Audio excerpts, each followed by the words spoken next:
ॐ श्री गणेशाय नमः। अथ श्री ऋणमोचन महागणपति स्तोत्रम् विनियोगः। अस्य श्री ऋणमोचन महागणपति स्तोत्रस्य शुक्राचार्य ऋषिः अनुष्टुप् छन्दः। श्री ऋणमोचक महागणपतिर्देवता मम ऋणमोचन महागणपति प्रसाद सिद्ध्यर्थे जपे विनियोगः। ध्यानम् रक्तांगं रक्तवस्त्रं सितकुसुमगणैः पूजितं रक्तगन्धैः श्रीराब्धौ रत्नपीठे सुरतरुविमले रत्नसिंहासनस्थम् दोर्भिः पाशाङ्कुशेष्टाभयधरमतुलं चन्द्रमौलिं त्रिनेत्रम् ध्यायेत् शान्त्यर्थमीशं गणपतिममलं श्रीसमेतं प्रसन्नं स्मरामि देवदेवेशं वक्रतुण्डं महाबलं षडक्षरं कृपासिन्धुं नमामि ऋणमुक्तये एकाक्षरं ह्येकदन्तमेकं ब्रह्म सनातनम् एकमेवाद्वितीयं च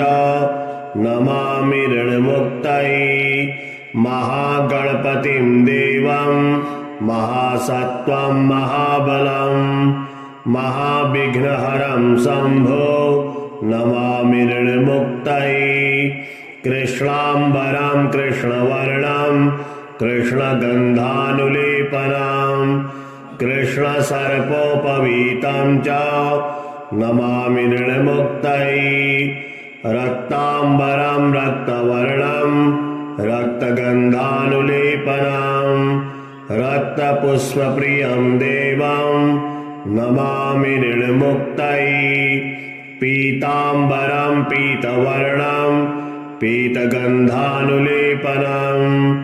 पीतपुष्पप्रियं देवं नमामि ऋणमुक्तये धूम्राम्बरं धूम्रवर्णं धूम्रगन्धानुलेपनं होमधूमप्रियं देवं नमामि ऋणमुक्तये भालनेत्रं भालचन्द्रं पाशाङ्कुशधरं विभुं चामरालङ्कृतं देवं नमामि ऋणमुक्तये इदं तृणहरं स्तोत्रं सन्ध्यायां यः पठेन्नरः षण्मासाभ्यन्तरेणैव ऋणमुक्तो भविष्यति स्मरामि देवदेवेशं वक्रतुण्डं महाबलं षडक्षरं कृपासिन्धुं नमामि ऋणमुक्तये एकाक्षरं ह्येकदन्तमेकं ब्रह्म सनातनम् एकमेवाद्वितीयं च नमामि ऋणमुक्तये महागणपतिं देवं महासत्त्वं महाबलं महाविघ्नहरं शम्भो नमामि ऋणमुक्तये कृष्णाम्बरं कृष्णवर्णं कृष्णगन्धानुलेपनं कृष्णसर्पोपवीतं च नमामि ऋणमुक्तये रक्ताम्बरं रक्तवर्णं रक्तगन्धानुलेपनं रक्तपुष्पप्रियं देवं नमामि ऋणमुक्तये पीताम्बरं पीतवर्णं पीतगन्धानुलेपनं पीतपुष्पप्रियं देवं नमामि ऋणमुक्तये धूम्राम्बरं धूम्रवर्णं धूम्रगन्धानुलेपनं होमधूमप्रियं देवं नमामि ऋणमुक्तये भालनेत्रं भालचन्द्रं पाशाङ्कुशधरं विभुं चामरालङ्कृतं देवं नमामि ऋणमुक्तये इदं तृणहरं स्तोत्रं सन्ध्यायां यः पठेन्नरः षण्मासाभ्यन्तरेणैव ऋणमुक्तो भविष्यति स्मरामि देवदेवेशं वक्रतुण्डं महाबलं षडक्षरं कृपासिन्धुं नमामि ऋणमुक्तये एकाक्षरं ह्येकदन्तमेकं ब्रह्म सनातनम् एकमेवाद्वितीयं च नमामि ऋणमुक्तये महागणपतिं देवं महासत्त्वं महाबलं महाविघ्नहरं शम्भो नमामि ऋणमुक्तये कृष्णाम्बरं कृष्णवर्णं कृष्णगन्धानुलेपनं कृष्णसर्पोपवीतं च नमामि ऋणमुक्तये रक्ताम्बरं रक्तवर्णं रक्तगन्धानुलेपनं रक्तपुष्पप्रियं देवं नमामि ऋणमुक्तये पीताम्बरं पीतवर्णं पीतगन्धानुलेपनं पीतपुष्पप्रियं देवं नमामि ऋणमुक्तये धूम्राम्बरं धूम्रवर्णं धूम्रगन्धानुलेपनं होमधूमप्रियं देवं नमामि ऋणमुक्तये भालनेत्रं भालचन्द्रं पाशाङ्कुशधरं विभुं चामरालङ्कृतं देवं नमामि ऋणमुक्तये इदं तृणहरं स्तोत्रं सन्ध्यायां यः पठेन्नरः षण्मासाभ्यन्तरेणैव ऋणमुक्तो भविष्यति स्मरामि देवदेवेशं वक्रतुण्डं महाबलं षडक्षरं कृपासिन्धुं नमामि ऋणमुक्तये एकाक्षरं ह्येकदन्तमेकं ब्रह्म सनातनम् एकमेवाद्वितीयं च नमामि ऋणमुक्तये महागणपतिं देवं महासत्त्वं महाबलं महाविघ्नहरं शम्भो नमामि ऋणमुक्तये कृष्णाम्बरं कृष्णवर्णं कृष्णगन्धानुलेपनं कृष्णसर्पोपवीतं च नमामि ऋणमुक्तये रक्ताम्बरं रक्तवर्णं रक्तगन्धानुलेपनं रक्तपुष्पप्रियं देवं नमामि ऋणमुक्तये पीताम्बरं पीतवर्णं पीतगन्धानुलेपनं पीतपुष्पप्रियं देवं नमामि ऋणमुक्तये धूम्राम्बरं धूम्रवर्णं धूम्रगन्धानुलेपनं होमधूमप्रियं देवं नमामि ऋणमुक्तये भालनेत्रं भालचन्द्रं पाशाङ्कुशधरं विभुं चामरालङ्कृतं देवं नमामि ऋणमुक्तये इदं तृणहरं स्तोत्रं सन्ध्यायां यः पठेन्नरः षण्मासाभ्यन्तरेणैव ऋणमुक्तो भविष्यति स्मरामि देवदेवेशं वक्रतुण्डं महाबलं षडक्षरं कृपासिन्धुं नमामि ऋणमुक्तये एकाक्षरं ह्येकदन्तमेकं ब्रह्म सनातनम् एकमेवाद्वितीयं च नमामि ऋणमुक्तये महागणपतिं देवं महासत्त्वं महाबलं महाविघ्नहरं शम्भो नमामि ऋणमुक्तये कृष्णाम्बरं कृष्णवर्णं कृष्णगन्धानुलेपनं कृष्णसर्पोपवीतं च नमामि निर्मुक्तये रक्ताम्बरं रक्तवर्णं रक्तगन्धानुलेपनं रक्तपुष्पप्रियं देवं नमामि निर्मुक्तये पीताम्बरं पीतवर्णं पीतगन्धानुलेपनं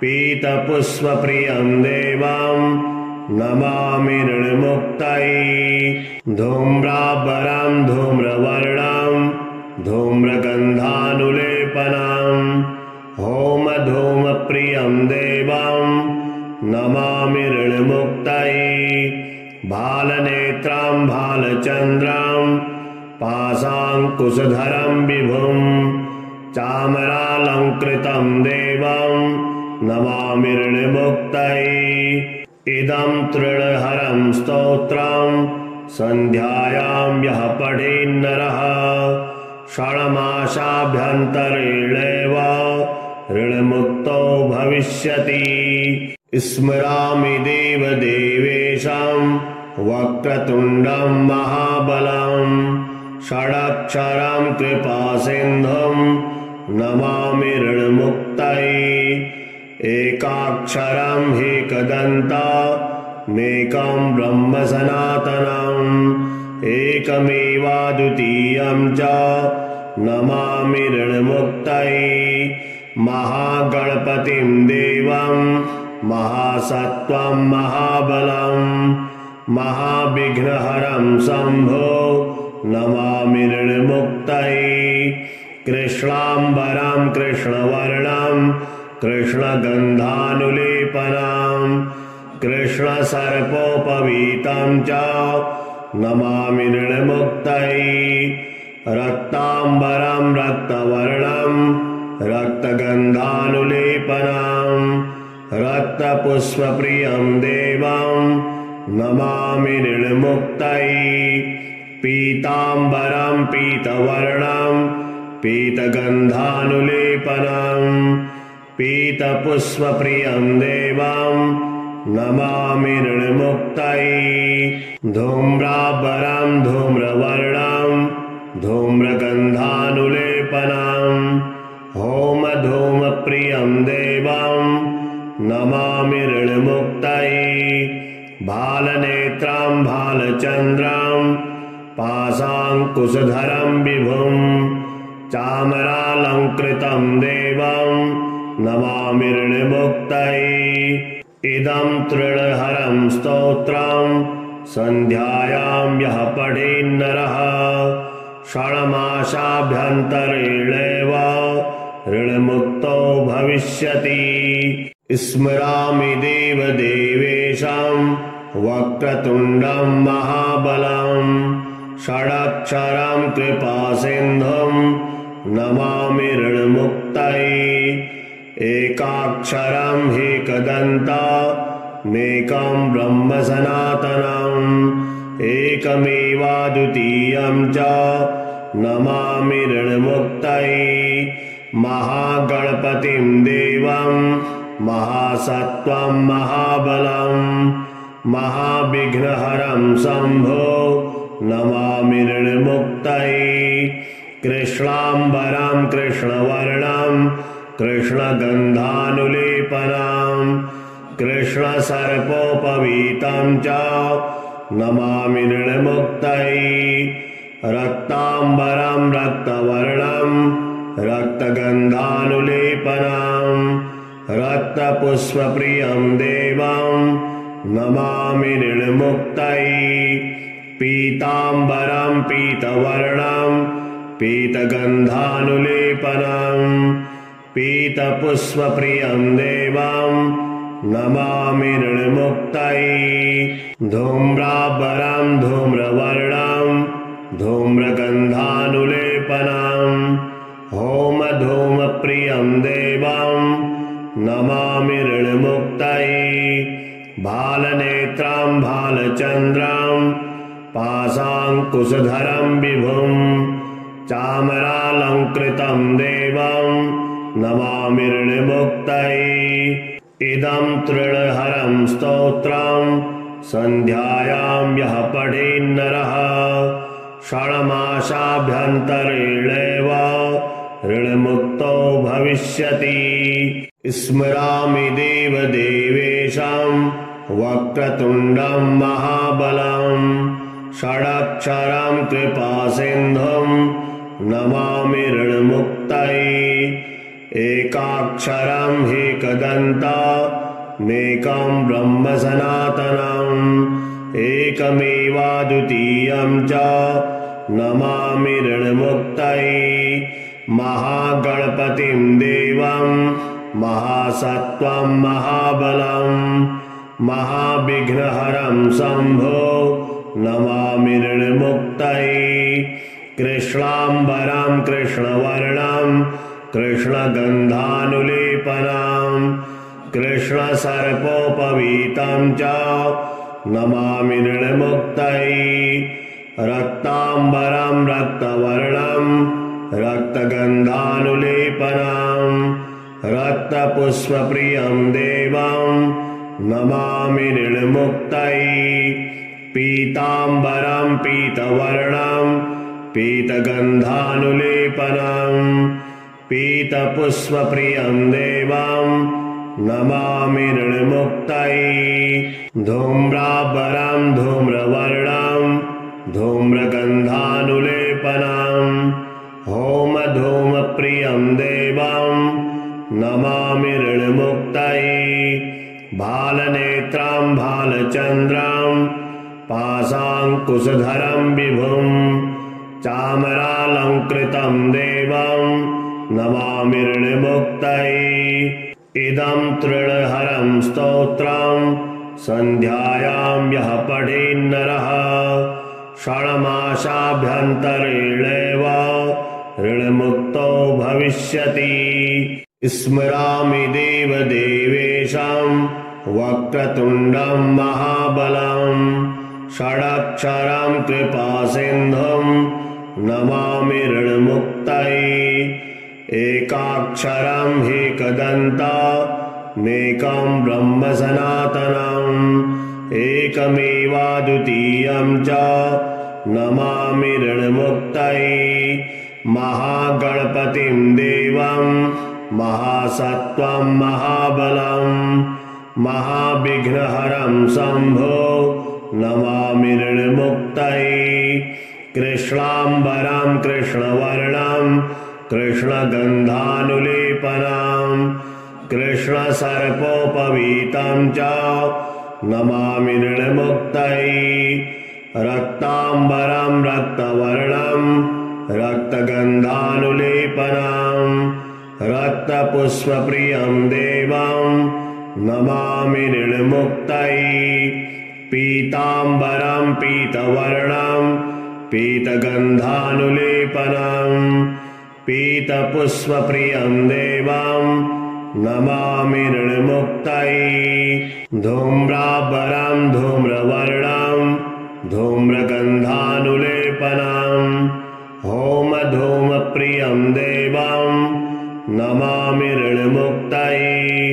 भालनेत्रं भालचन्द्रं पाशाङ्कुशधरं विभुं चामरालङ्कृतं देवं नमामि ऋणमुक्तये। इदं तृणहरं स्तोत्रं सन्ध्यायां यः पठेन्नरः षण्मासाभ्यन्तरेणैव ऋणमुक्तो भविष्यति। स्मरामि देवदेवेशं वक्रतुण्डं महाबलं षडक्षरं कृपासिन्धुं नमामि ऋणमुक्तये।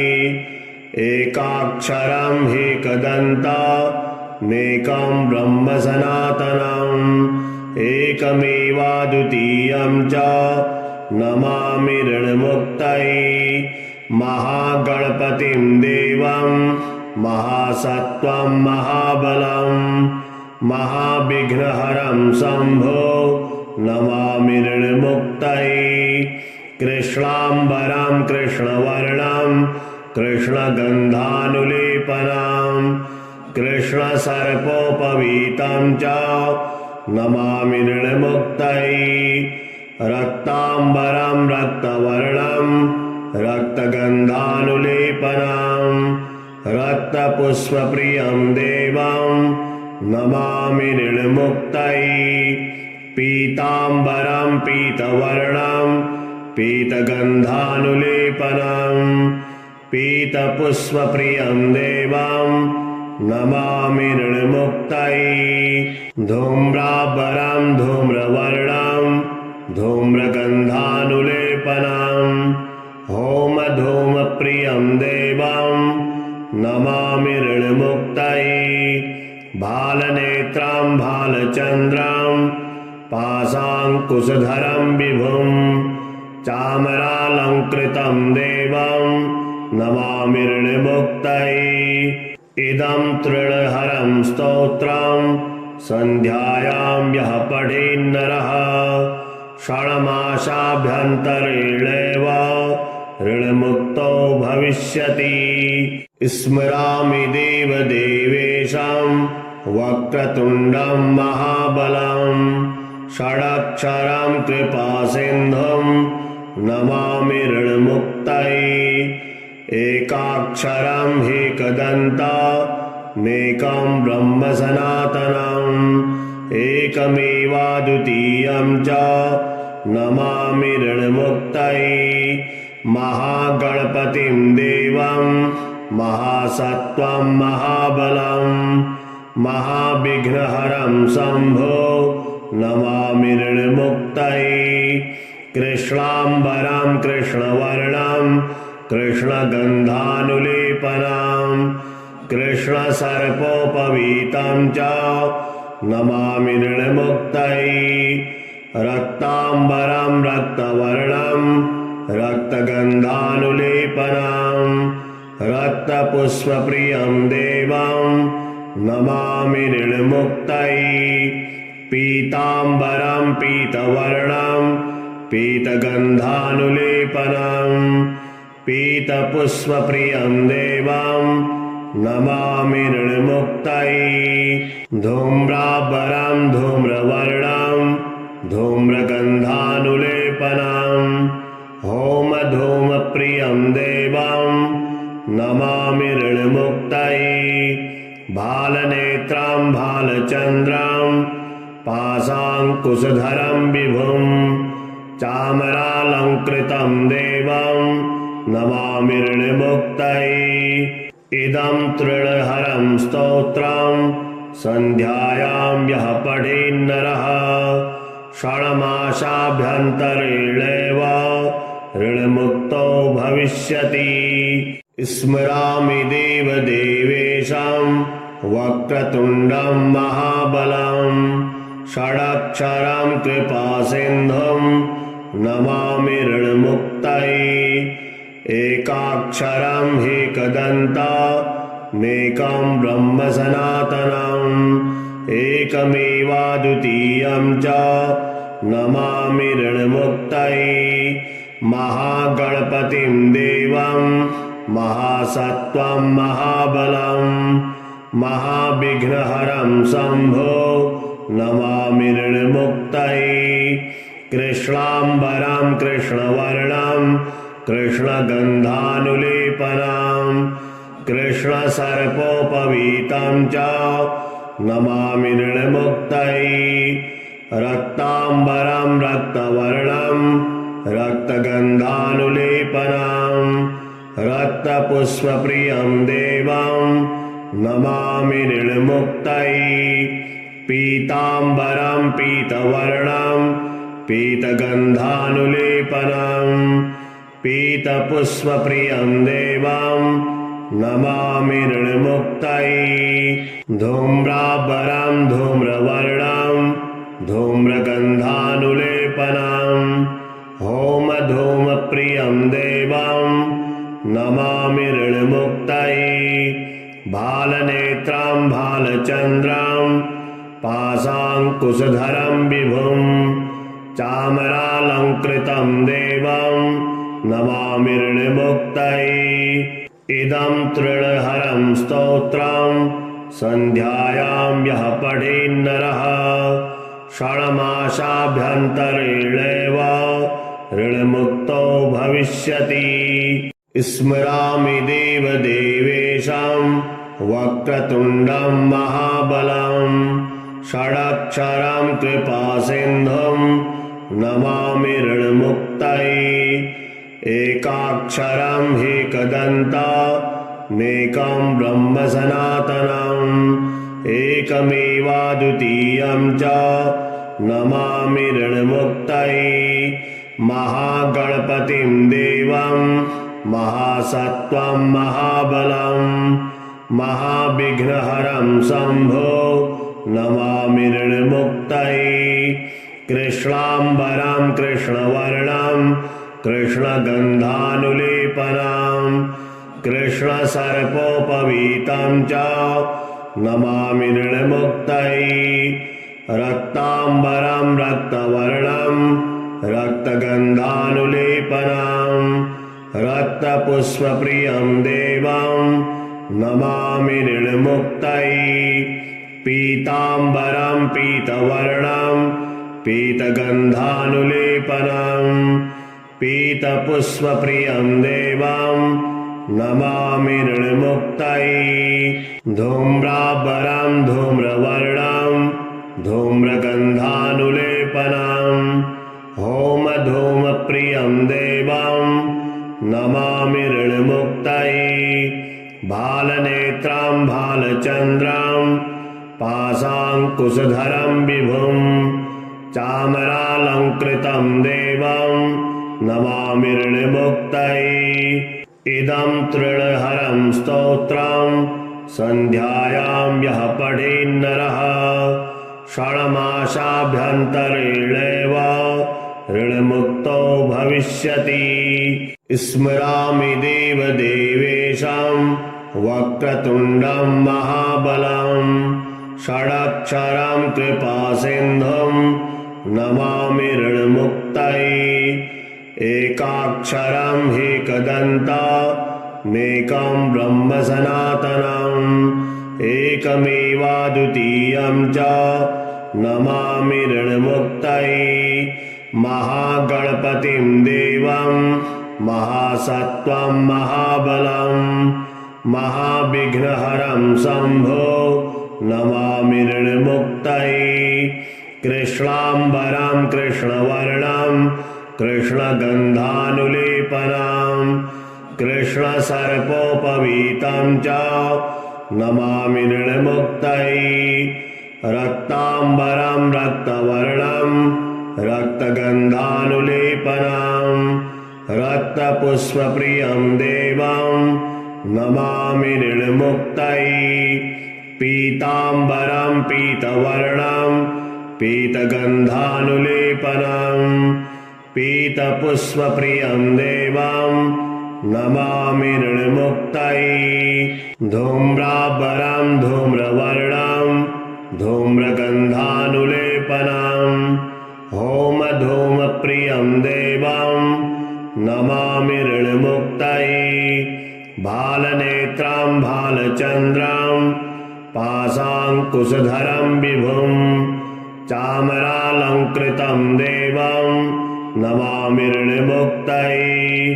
इदं तृणहरं स्तोत्रं सन्ध्यायां यः पठेन्नरः षण्मासाभ्यन्तरेणैव ऋणमुक्तो भविष्यति। स्मरामि देवदेवेशं वक्रतुण्डं महाबलं षडक्षरं कृपासिन्धुं नमामि ऋणमुक्तये।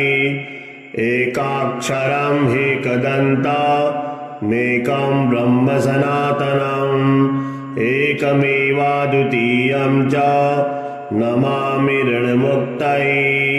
महागणपतिं देवं महासत्त्वं महाबलं महाविघ्नहरं शम्भो नमामि ऋणमुक्तये। कृष्णाम्बरं कृष्णवर्णं कृष्णगन्धानुलेपनं कृष्णसर्पोपवीतं च नमामि ऋणमुक्तये रक्ताम्बरं रक्तवर्णं रक्तगन्धानुलेपनं रक्तपुष्पप्रियं देवं नमामि ऋणमुक्तये पीताम्बरं पीतवर्णं पीतगन्धानुलेपनं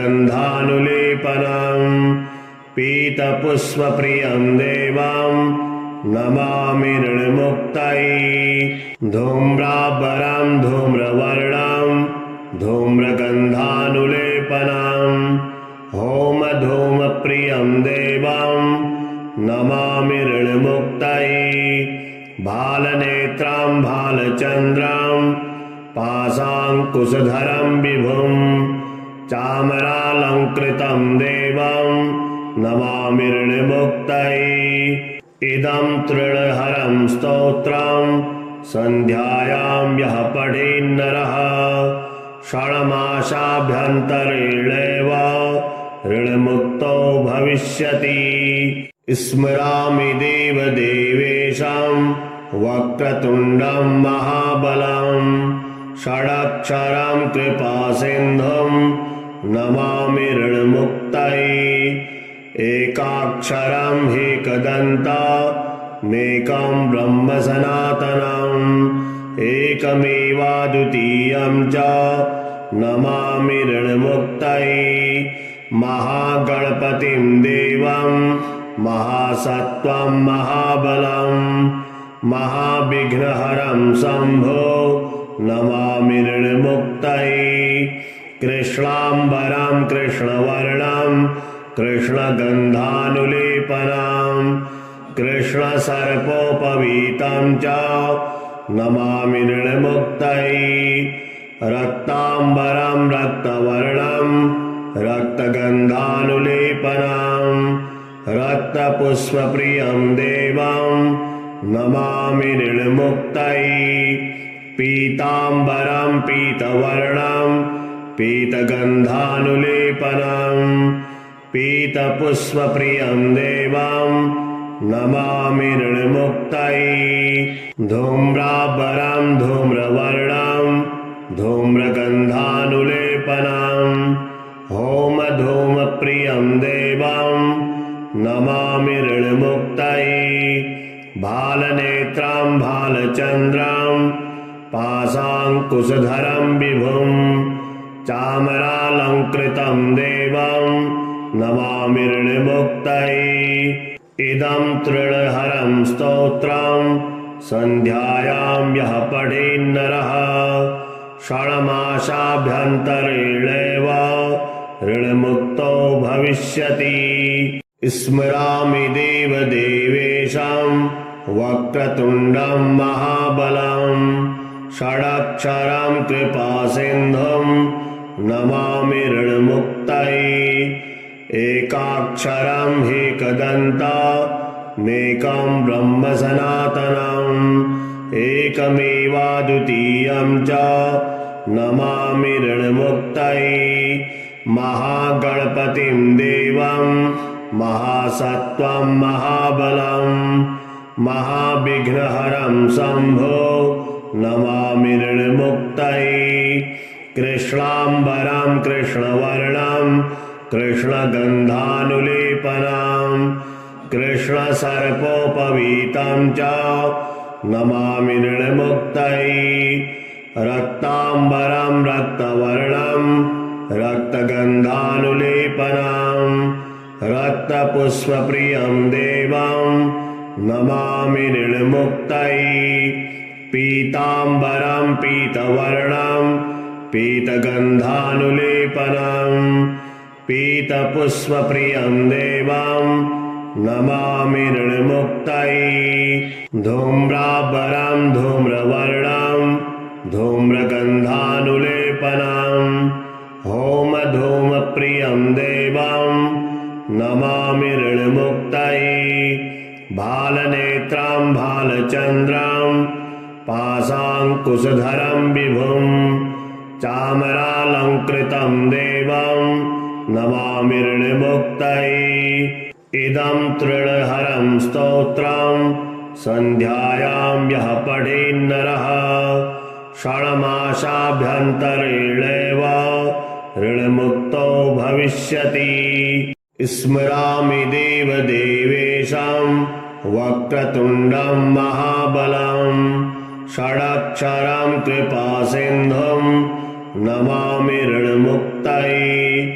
एकाक्षरं ह्येकदन्तमेकं ब्रह्म सनातनम् एकमेवाद्वितीयं च नमामि ऋणमुक्तये। महागणपतिं देवं महासत्त्वं महाबलं महाविघ्नहरं शम्भो नमामि ऋणमुक्तये।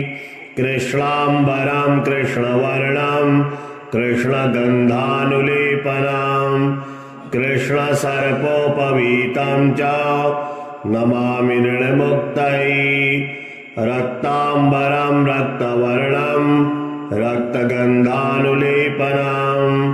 रक्तपुष्पप्रियं देवं नमामि ऋणमुक्तये। पीताम्बरं पीतवर्णं पीतगन्धानुलेपनं पीतपुष्पप्रियं देवं नमामि ऋणमुक्तये। धूम्राम्बरं धूम्रवर्णं धूम्रगन्धानुलेपनं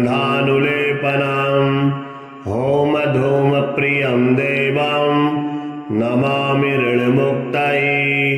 भालनेत्रं भालचन्द्रं पाशाङ्कुशधरं विभुं चामरालङ्कृतं देवं नमामि ऋणमुक्तये। इदं तृणहरं स्तोत्रं सन्ध्यायां यः पठेन्नरः षण्मासाभ्यन्तरेणैव ऋणमुक्तो भविष्यति। स्मरामि देवदेवेशं वक्रतुण्डं महाबलं षडक्षरं कृपासिन्धुं नमामि ऋणमुक्तये। एकाक्षरं ह्येकदन्तमेकं ब्रह्म सनातनम् एकमेवाद्वितीयं च नमामि ऋणमुक्तये।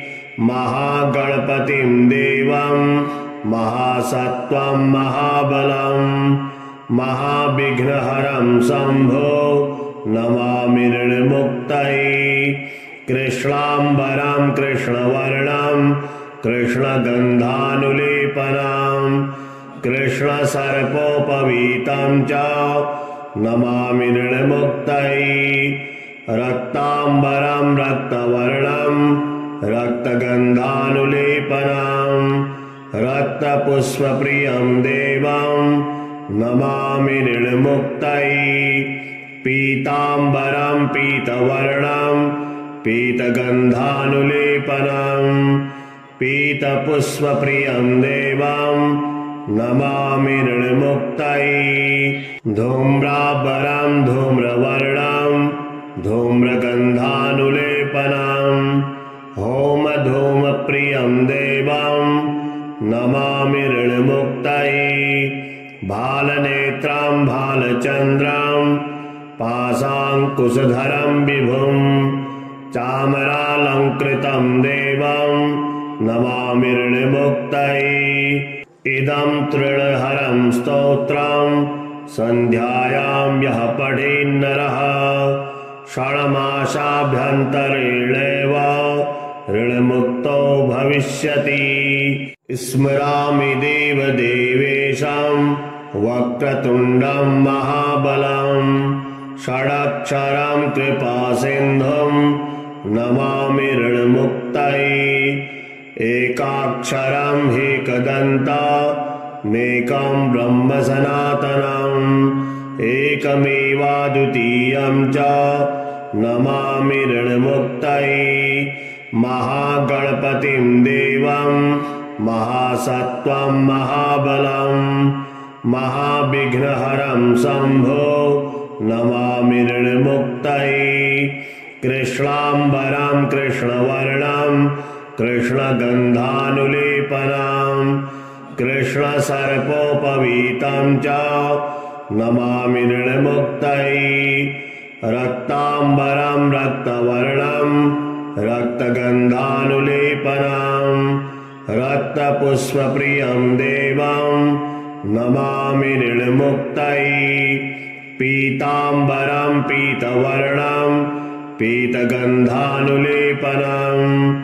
पीतपुष्पप्रियं देवं नमामि निर्मुक्तये धूम्राम्बरं धूम्रवर्णं धूम्रगन्धानुलेपनं होमधूमप्रियं देवं नमामि निर्मुक्तये भालनेत्रं भालचन्द्रं पाशाङ्कुशधरं विभुं चामरालङ्कृतं देवं नमामि निर्मुक्तये इदं तृणहरं स्तोत्रं सन्ध्यायां यः पठेन्नरः षण्मासाभ्यन्तरेणैव ऋणमुक्तो भविष्यति स्मरामि देवदेवेशं वक्रतुण्डं महाबलं षडक्षरं कृपासिन्धुं नमामि ऋणमुक्तये एकाक्षरं ह्येकदन्तमेकं ब्रह्म सनातनम् एकमेवाद्वितीयं च नमामि ऋणमुक्तये महागणपतिं देवं महासत्त्वं महाबलं महाविघ्नहरं शम्भो नमामि ऋणमुक्तये कृष्णाम्बरं कृष्णवर्णं कृष्णगन्धानुलेपनं कृष्णसर्पोपवीतं च नमामि ऋणमुक्तये रक्ताम्बरं रक्तवर्णं रक्तगन्धानुलेपनं रक्तपुष्पप्रियं देवं नमामि ऋणमुक्तये पीताम्बरं पीतवर्णं पीतगन्धानुलेपनं